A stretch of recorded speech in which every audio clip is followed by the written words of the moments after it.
అండి. ఈరోజు మన ఇంట్లో రోజు పడేసే గుడ్డు పెంకులను మొక్కలకు అద్భుతమైన ఎరువుగా ఎలా ఉపయోగించాలో చూద్దాం.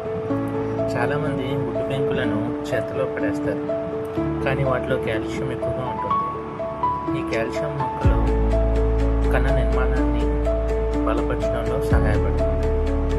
ముందుగా గుడ్డు పెంకులను శుభ్రంగా కడిగి పూర్తిగా ఎండబెట్టాలి. తడి ఉంటే దుర్వాసన వచ్చే అవకాశం ఉంటుంది.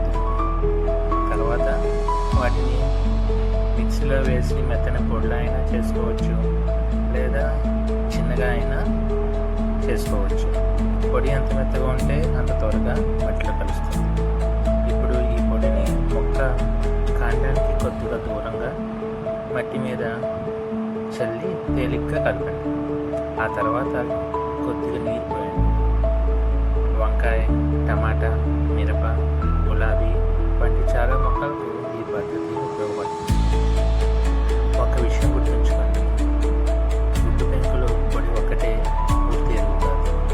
ఇది ప్రధానంగా కాల్షియాన్ని అందిస్తుంది. కాబట్టి కాంపోస్ట్ లేదా ఇతర సేంద్రియ ఎరువులతో కలిపి ఉపయోగిస్తే మంచి ఫలితాలు వస్తాయి. ప్రతి 30 నుంచి 45 రోజులకు ఒకసారి ఈ పొడిని ఉపయోగిస్తే సరిపోతుంది. మీరు కూడా ఈ పద్ధతిని ప్రయత్నించి మీ అనుభవాన్ని కామెంట్లో తెలియజేయండి. ఇలాంటి ఉపయోగకరమైన టెర్రస్ గార్డెనింగ్ చిట్కాల కోసం మా ఛానల్ను సబ్స్క్రైబ్ చేయండి. ధన్యవాదాలు.